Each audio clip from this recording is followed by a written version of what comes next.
Hello and welcome again to Not Fake News. What we're dealing with here is FBI Director James Comey, and he's talking about the wiretapping situation. March 20th, 2017 is when he testified, and today is, or the 19th, I'm sorry, to be exact. Let's get right into this. Director Comey, was the president's statement that Obama had his wires tapped in Trump Tower a true statement? With respect to the president's tweets about alleged wiretapping directed at him by the prior administration, I have no information that supports those tweets, and we have looked carefully inside the FBI.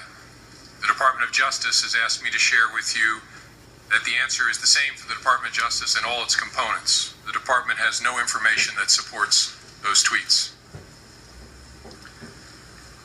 The president accused Mr. Obama and presumably the FBI of engaging in McCarthyism.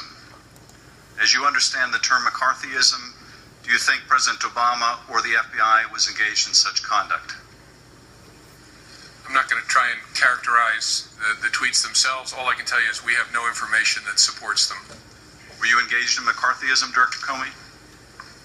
Try very hard not to engage in any isms of any kind, including McCarthyism. The president second stated, quote, "Is it legal for a sitting president to be wiretapping a race for president prior to an election? Turned down by a court earlier, a new low," unquote. Director Comey, can you answer the president's question? Would it be legal for President Obama to have ordered a wiretap of Donald Trump? I'm not going to characterize or respond to the tweets themselves. I can tell you in general, as Admiral Rogers and I were just saying, there is a statutory framework in the United States under which courts grant permission for electronic surveillance, either in a criminal case or a national security case, based on a showing of probable cause, carefully overseen. It's a rigorous process that involves all three branches of government, and it's one we've lived with since the late 1970s. That's how it works. So no individual in the United States can direct electronic surveillance of anyone. It has to go through an application process, ask a judge. The judge can then make the order. So President Obama could not unilaterally order a wiretap of anyone? No president could.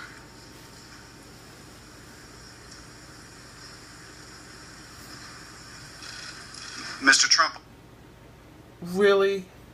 How freaking hard would it be to get a phone, something wiretapped? I can do it if I put my mind to it and looked into it for 6 hours, maybe 4 hours. I would know exactly what to do. I probably would be able to insert hidden cameras as well while I'm at it. What are you talking about?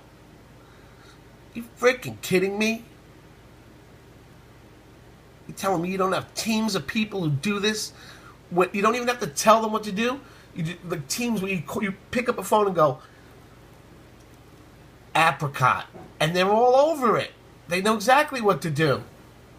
Also asserted in that tweet that that the application or the president's order was turned down by a court. Was there any request made by the FBI or Justice Department to wiretap Donald Trump turned down by a court?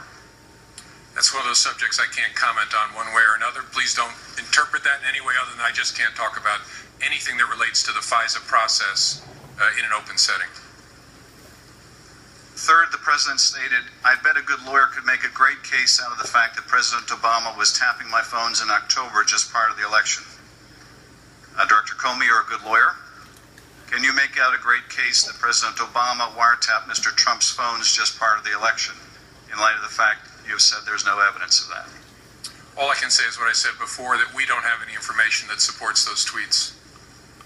Well, in my view, then, you would not be a great but a very unethical lawyer to make out such a case. And finally, the president made the following accusation: "How low has President Obama gone to tap my phones during the very sacred election process?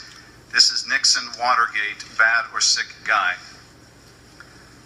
Director Comey, the president has compared Mr. Obama to Nixon and purported wiretap of Trump phones as another Watergate. What was the gravamen of the offense by Nixon and his operatives during Watergate? A lot of people who may be watching may be too young to understand what Watergate was about. What was the gravamen of that offense?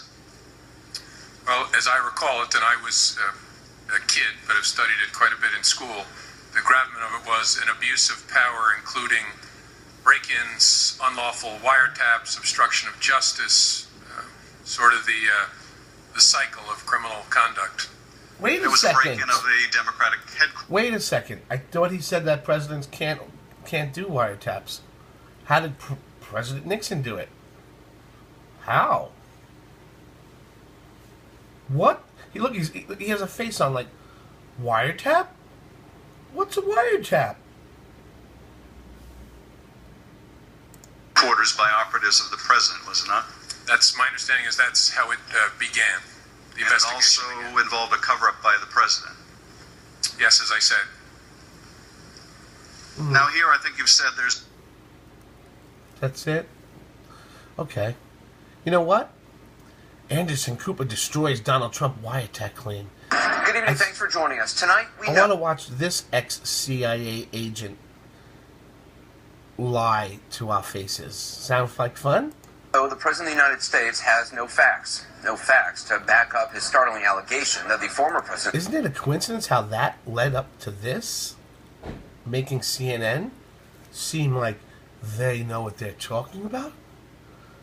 So, FBI Comey comes on and gives us his opinion, right? And that really wasn't a lot of info. All it was he didn't see anything. He didn't see anything. You know what? This guy flip-flops more times than freaking IHOP, okay? And this one here, oh, please. In the United States, President Obama wiretapped him in Trump Tower during the campaign. Keeping him honest, we know this tonight because bipartisan members of the Senate Intelligence Committee say they've seen no evidence that President Obama ordered Donald Trump's phones tapped during the campaign. We know this because House Speaker Paul Ryan also says he's seen no evidence. Now remember, the president asked Congress to investigate, and the House and Senate Intelligence Committees have been doing just that for the last dozen days.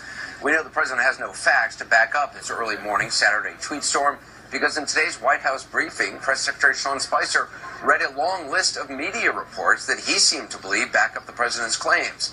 Media reports: Sean Hannity, Judge Napolitano, Heat Street, the New York Times, the very paper the President of the United States has consistently referred to as failing and fake.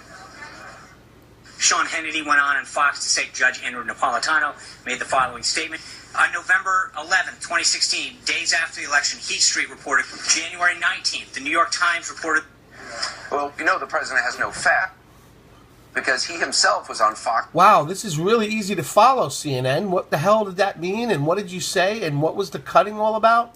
News last night and finally explained where he got the alleged information that led him to tweet the unsubstantiated allegations against the former president. Watch. I've been reading about things. I read in, I think it was January 20th, a New York Times article where they were talking about wiretapping. There was an article, I think they used that exact term. I read other things. I watched your friend Brett Baer the day previous where he was talking about certain very complex sets of things happening and wiretapping. I said, wait a minute, there's a lot of wiretapping being talked about. I've been seeing a lot of things. The president on Fox last night, he's been seeing a lot of things, he says. He read a report in the New York Times. He heard Brett Baer say something. A lot of wiretapping being talked about, he says there. Now we know. The thing is, the report in the New York Times the president seems to be talking about, it does not say anything about President Obama ordering a wiretap. We've actually interviewed the New York Times reporter who wrote the article, and we're going to do it again tonight. In a minute, you can hear him for yourself. As for Brett Baer, whose work I certainly respect, based on Sean Spicer's comments today, we believe the president is referring to Brett's show on March 3rd, the night before the president tweeted. That show does not cite any evidence of wiretapping. Instead, it appears to refer to other unspecified reports, none of which, again, say anything about former President Obama wiretapping President Trump. Let's remember, before sending those tweets attacking the former president, President Trump could have picked up a phone. He could have called the FBI, the CIA, his Director of National Intelligence, could have just asked for the information. He didn't. There was something else the president said in that Fox interview that's similar to something he said before. In the world of television, it's what we call a tease. Listen. But wiretap covers a lot of different things. I think you're going to find some very interesting items coming to the forefront over the next 2 weeks. That's the tease. Basically, it's stay tuned because there's something very interesting coming up. That's what's tormenting you. Oh, look, you see the transformation into a demon right there? I caught, and then it goes back. Now, the president on this before, most notably as a citizen when he used to talk about President Obama's citizenship. Right now, I have some real doubts. I have people that actually have been studying it, and they cannot believe what they're finding. You have people now down there searching, in Hawaii? Absolutely, and they cannot believe what they're finding. By the way, the payoff for that tease, that never came. In fact, there has never been any evidence at all that then Citizen Trump actually had people down in Hawaii searching for information. The time when he claimed he did, we actually did have people down in Hawaii searching for information, interviewing all the people. Come on, man. Serious? Relax, calm down. You're like a try hard over here. You're trying really hard. Somebody would interview for information, and none of those people we interviewed ever reported being approached by anyone working for then Citizen. Widely mentioned New York Times reporter of the night, Matthew Rosenberg. Matthew, this reminds me of the scene in Annie Hall where two people are talking about Marshall McLuhan's work, and Woody Allen gets annoyed and says, you know what, I just happen to have Marshall McLuhan right here. So we're very glad we happen to have the reporter who wrote the story that's being quoted now by Sean Spicer. I want to get your reaction to what we just heard. What do you make of the White House citing your article as part of the evidence? I mean, it's getting bizarre at this point because we've said very clearly, and I said on your show, that that's not what the story said. Anybody can read the story and see that's not what it said. And so there's this bizarre circular thing happening where the president cites a theory that he was wiretapped, which developed on the kind of fringe right-wing media. And then after his tweet storm, InfoWars then started saying, well, look, it was the New York Times that reported it, citing our story, misreading our story. And now, a few weeks later, the White House and the president are citing InfoWars. So they've got one kind of bizarre right-wing fringe theory to defend another bizarre right-wing fringe theory, both of which there's no evidence to support. And just to be clear, there is, and correct me if I'm wrong, there's absolutely nothing whatsoever in your reporting in the New York Times that indicates President Obama wiretapped or ordered wiretapping of then candidate Trump, correct? How many times have you reported things that with absolutely zero proof? Nothing. I mean, if we knew that, that is a fantastic story. That we would be rushing it. I would not be sitting here with you. I'd be at home writing it or out reporting it. We said that there were intercepted communications. In subsequent reporting, we've said that these communications were Russians talking to each other about contacts with Trump associates. We know that there were intercepts with, say, the Russian ambassador, who was on the phone with Michael Flynn, the former national security advisor. And so Flynn was picked up because he was talking to the Russian ambassador, who's under surveillance. But this is all routine work by intelligence agencies and the FBI. This isn't, they specially put the Trump people under surveillance. We have no evidence that happened. Right. In fact, I just want to read the sentence in the article that you've just talked about, but I just think it's important to actually have the sentence. You wrote, one official said intelligence reports based on some of the wiretap communications had been provided to the White House. I know you can't obviously get into your sources for your reporting, but the wiretapping you reference, that's the Russians communicating theoretically with other Russians, but in one case, I guess, with Flynn. Much of it. I need to be a little careful here, okay. Partly because our visibility is limited, obviously. I don't have the security clearance. I can't go. Oh, you mean because you're a reporter? The two of you are reporters. That's why you don't have this information. You don't have the information that the president has. So stop assuming. So much assuming going on, projecting yourselves onto this, please. I didn't see these things personally.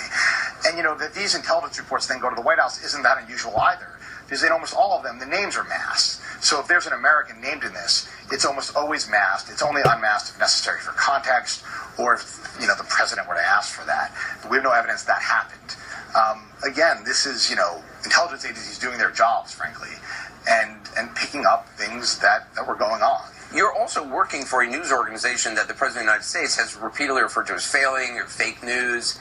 You too! Oh my God, the two of you are like twins. I just wish you were bald too, because that crazy... I don't want to be mean to albino people, but, I just hate this guy so much. This dude, Anderson Cooper. Anderson Cooper. You know what? Like that, what is that That's like, ever hear about you can't trust somebody with two first names, like Jonathan Michaels, because he's got two last names, Anderson Cooper. What is that, a CIA thing? Again, he was in the CIA. Just saying, they lie. Their whole existence was like, let's be real tricky, and that's what they do. They lie. They're CIA. And this guy, so he's an ex-CIA, but now has no clearance. And he works for CNN, failing news network. And this one is the New York Times, failing news network. And look, I just want to hear him say that one more time. That's going to be good. We're also working for a news organization that the President of the United States has repeatedly referred to as failing, fake news. It's very interesting that the Times seemed to be one of the main White House sources that they are pointing to try to now buoy their defense. They really believe it's fake news. It's odd that they were now be kind of embracing your reporting, or what they believe your reporting is, which it's not. It's kind of an honor, I guess, to be cited by the president, but it's a complete misreading. And Trump, he usually refers to us as failing, usually sees us as something's wrong with us. On occasion, he once called us a national treasure. I think there's a bit of a competing viewpoint within his own mind about who exactly and what exactly we are. We're going to bring in Jim just back in. Jim, the president is scheduled to hold a joint press conference tomorrow with German's Chancellor Angela Merkel.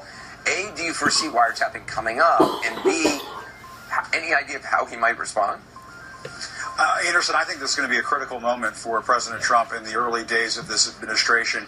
We saw in some of these joint news conferences with other foreign leaders that he preferred to call on conservative news outlets to basically fix the game in order to get tough questions during some of these news conferences. And so the choice that is set before the president tomorrow is, does he go down that road? Does he decide to just stick with conservative news outlets because he knows they're not going to ask this question about wiretapping?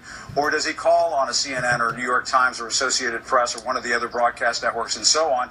And is he going to get asked this question? And then how does he answer? I think that is going to be a critical moment for this president. We'll have to see if he chooses the road less traveled here, because he is certainly in a very difficult box of his own making. And I think the only way he can see his way out of it at this point, Anderson, is just to acknowledge the truth that the wiretapping claim that he tweeted about is just false and that he made a mistake. Yeah. I don't think so, buddies. Just want to say thanks for watching, and it's an interesting take on the second thing. I'm not going to answer that. It's an interesting take on the first story that I originally came to. I don't usually watch those kind of stories. For example, this is today's news channel. And this is today's news channel. And I don't usually... Right, Shepard Smith's destroying Donald Trump for charge on Fox News.